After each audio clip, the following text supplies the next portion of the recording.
नमस्कार बच्चों, मैं फिर से उपस्थित हुआ हूँ आपके इस यूट्यूब चैनल में। जैसा कि मैं आपको श्रद्धा मनु पढ़ा रहा हूँ और उसमें मैंने आपको 5 वीडियो दे दिए हैं और ये 6वां पार्ट है। ध्यान से सुनिएगा।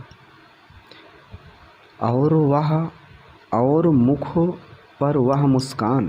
अभी आपने देखा था घिर रहे थे घुंघराले बाल। श्रद्धा के मुख के चारों तरफ बाल ऐसे घिरे हुए थे जैसे छोटे छोटे बादलों के बच्चे अमृत रस का पान करने के लिए चंद्रमा के पास उपस्थित हुए। ठीक है। और मुख पर वह मुस्कान। और श्रद्धा के मुख की मुस्कान कैसी लग रही थी, उनके मुख की हंसी कैसी लग रही थी। रक्त किसलय पर ले विश्राम। रक्त किसलय जैसे लाल, किसलय माने कोमल पत्तों पर विश्राम करती हुई, जैसे लाल कोमल पत्रों पर विश्राम करती हुई अरुण की एक किरण अम्लान, सूर्य की कोई किरण हो और अधिक अलसाई हो अभिराम।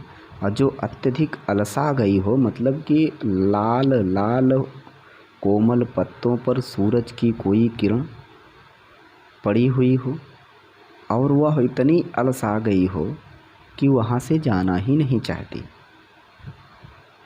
और वह इतनी अलसा गई हो कि वहाँ से जाना ही नहीं चाहती। करें अधिक अलसाई हो अभिराम।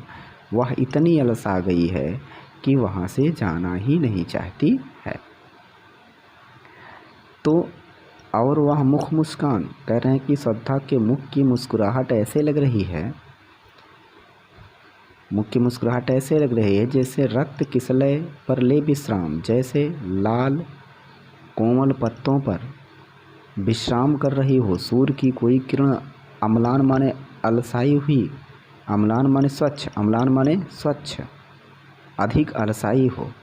सूर्य की कोई किरण, स्वच्छ किरण अत्यधिक अलसाई हो करके, अलसाई मतलब कि आलस से भर कर क्या कर रही है, विश्राम कर रही है।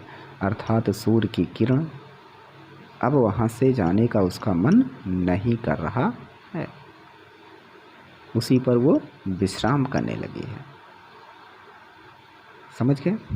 फिर से एक बार देखिए। और वह मुख की मुस्कान, और उसके मुख की मुस्कुराहट ऐसे लग रही थी कि रक्त किसलय पर ले विश्राम, जैसे लाल। अब देखिए होंठ कैसे हैं, लाल हैं, और उसी होंठ को क्या कह रहे हैं, कोमल पत्ता। उसी होंठ को क्या कर रहे हैं, कोमल पत्ता।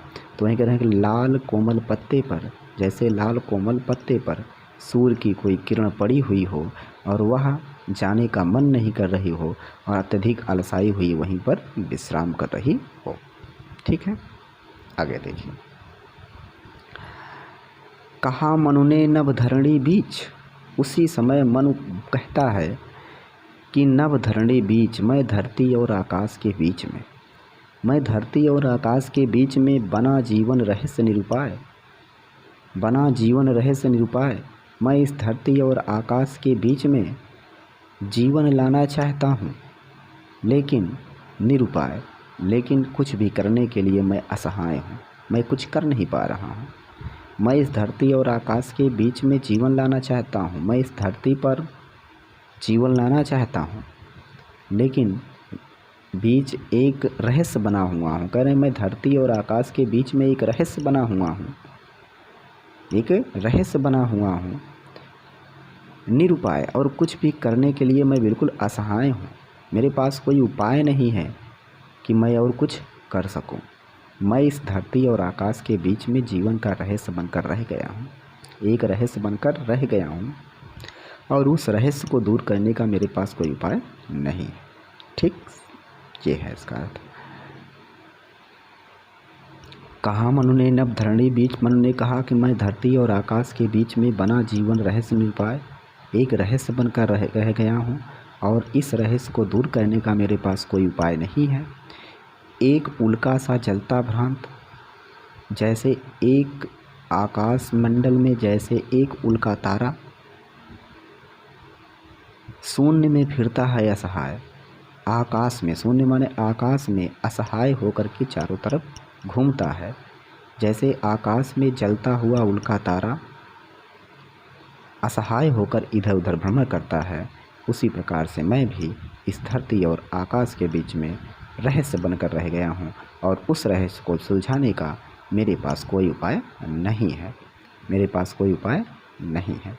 एक उल्का सा भ्रांत, जैसे एक उल्का तारा, जलता हुआ तारा, पुच्छल तारा जिसको कहते हैं, जो आकाश में असहाय होकर इधर उधर भटकता रहता है। ठीक आया समझ में?